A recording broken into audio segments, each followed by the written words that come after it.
vVv hosting a team every week, $100 on the line for the winning team.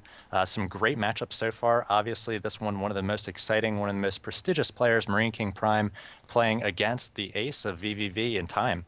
So yes, it is going to be an ace versus ace, Time versus Marine King, and we'll see what Time does. Time didn't pull off any special tricks on in his previous matchup against Hannibal, so he may have something in store. He didn't want to reveal it, as we now see a Marine King spawning as the red Terran at the 3 o'clock location, and Time giving the have fun spawning as the blue Protoss at the 7 o'clock location.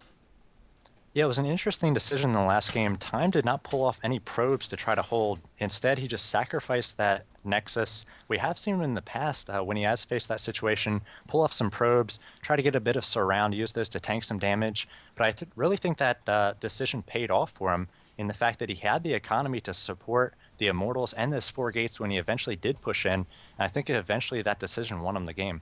Yeah, I really do think that helped him. It just bought him a lot of just time to figure out what he was going to do. Losing that Nexus, if you took a look at the overall loss tab, the losses were still pretty even at that point. And the fact that Hannibal didn't get up his command center, so he didn't have an economic advantage to try to pull from, really hurt him. And then as Time was able to just recoup and get up some immortals. He got 3 to 4 immortals. He got up the Guardian Shield just a little bit late. I would have loved to see it earlier, but it still did enough damage, broke down the bunkers, and he was able to almost at that point attack move to finish him off. Hannibal also had a very late stim, which we saw in the game against Titan as well. So I think that might have been a factor. Definitely, once you get stim up, the barracks versus gateway dynamic sort of switches where the barracks units then have the advantage in small groups. As we see both players opening up pretty standard with the racks, gateways, and refineries and assimilators. Yeah, so we'll see what's going to be happening here. The standard pylon there, we should be getting up a cybernetics core, transferring 3 probes in for Time. Meanwhile, in the base of Marine King does have a refinery, so it does look like he is not going to be going for a mass Marine build. I have seen Marine King do that in the past, but perhaps he just wants gas for Stim and Combat Shield. Only time will tell, or we'll just have to wait and see. Yeah, obviously famous for his Marine play, his Marine splitting back in the first few seasons of GSL. Marine King Prime really made a huge splash in the community. Initially named Boxer after his idol, had to take on a new name and chose Marine King just because of the style which he adopted. But we saw him do things with Marines which you'd never really seen before. He was able to use them effectively, even against their hard counters like Banelings. Yeah, but we'll have to watch and really see what he's going to be doing here. You got to remember that Marine King is playing from Korea, so there is a little bit more lag between Korea and the North American BattleNet servers, as we are now going into a factory, so and also going into double gas. So it looks like Marine King going to be opening up with, I believe, a fast Banshee and perhaps with Cloak. I do not see a robotics facility coming in from Time, and that may be an issue as well. He normally does go 2 gate into a robotics facility in order to get that observer, and it will be very pivotal if he gets that observer up in time and also gets the stalkers as the ground force.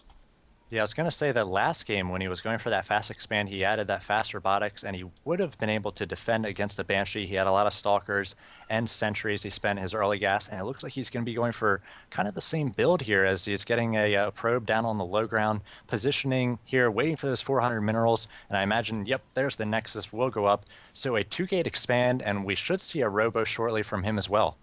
Yeah, if he happens to miss that robo, I will just cry right now because I want this game to go longer. I want to see a very very heavy macro game between these two players as the starport nearing completion. It will land. It looks like Marine King does have a large amount of minerals and gas saved up already. He should be able to start training that cloak, and then he will follow it up with a Banshee in just a moment. So Cloak 110 seconds away, and we have seen no robotics yet from Time. So he's going to really need to get that up shortly as the first Banshee on its way out. 60 seconds until that hits the field. So I imagine he's going to come out with the pretty standard 2 Banshees, hoping to do some economic damage here. Obviously, he will be behind on bases as Time did get up this fast Nexus, but Time does have up the sentries and the stalkers to take on these these Banshees if he can get out an observer. Yeah, the sentries, the stalkers now taking down that scouting SCV. This poor probe going to get taken down as well. So both sides losing their scouting units on this final game here. I know it is going a little bit later, but thank you guys for sticking with us so far. The earlier games did go a little bit long, as now time is transferring probes over to the low ground, and he is going to have perhaps an economic advantage moving into the mid game. Yeah, it is 28 to 26. Time has a little bit of an advantage, and I think he has this timed out perfectly as Cloak is 20 seconds from being done. The Observer being chronoed out, that takes 40 seconds with Chrono a little bit faster. So the first Banshee making its way into the natural. Cloak will finish up in about 5 seconds. That Observer about to hit the field in about 10 seconds. So this is perfect timing on this build from Time. Yeah, you're going to see that Banshee now pushing its way in, going to be able to get one probe, and perhaps get two probes, but that the Observer now moving out and will get spot, and now that Banshee taking a lot of damage already. That Banshee now trying to hide. It looks like it will be able to, but he doesn't know where the Observer is. The Observer is, as we all know, cloaked, and I know that Banshee now just needs to turn tail. He is sitting at only 17 energy, not that much energy left, and quickly losing another probe there. 4 kills for that Banshee, 200 resources for an essentially a very, very expensive cloaked unit that is being revealed.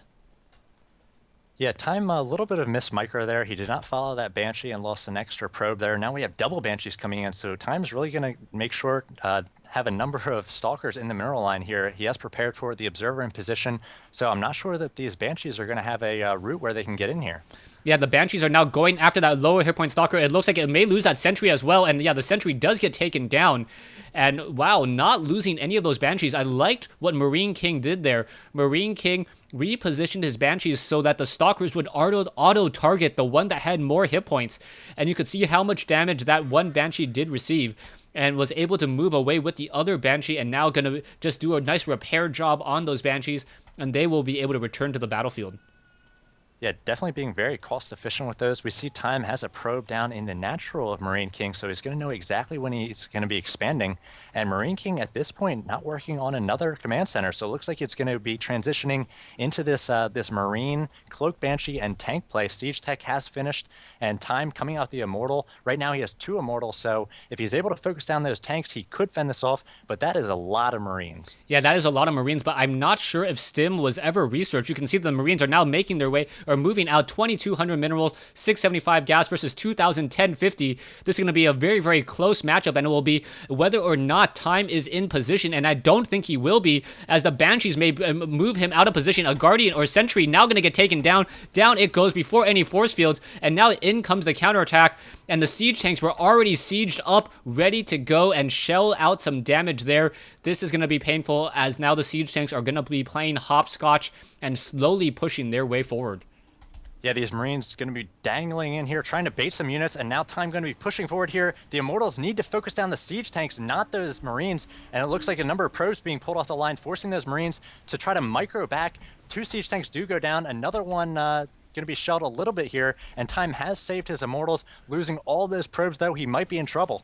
Yeah, but if you take a look at the Harvester count, 24 to 24, so it is pretty even, but he cannot afford to lose this expansion. If he loses this expansion, he's going to be in a world of hurt. He does have a lot of gateways, but he doesn't have the economy in order to support it. And now Marine King, after dealing that devastating blow, we'll see what he tries to follow this up with. Yeah, now it looks like Time going to try to move in here with all these units. The siege tanks are on siege. He needs to be focusing down those with the Immortals. Quickly focused down by the Marines, though. And now I think Marine Prime might have won this one, as the remaining units of Time going down. And a GG coming from Time. Marine King being the ace for Team Prime and winning Wednesday Night StarCraft 4-3. Yeah, so Marine King coming in as the ace, playing as the ace he is, and was able to shut down Time. Yeah, pretty interesting build there. Relatively standard with that Siege Tank, Cloak Banshee, and Marine play. We've seen that before. Obviously, it did a little bit of harassment with those Cloak Banshees first, but just really strong play, one base play from Marine King Prime, made quick work of Time, but obviously a very strong showing from vVvGaming. I'm sure nobody expected them to make this so close and even force Marine King to play. Yeah, so for all you haters out there who didn't think that vVvGaming would win a game. I hope that this encourages you to watch and come back to, again next week, where vVvGaming will be challenging up another clan. And if you are part of a clan and want to challenge vVvGaming, go ahead and go ahead and just visit the forums. And I know vVvGaming does have a website. You can post challenges there. And I think every week it is going to be a new clan. Yeah, I think Vile Gaming should be next one, so that'll be another fun one. Vile has a lot of recognizable players. Vile Psy, Vile, they've got a number of Terrans as well.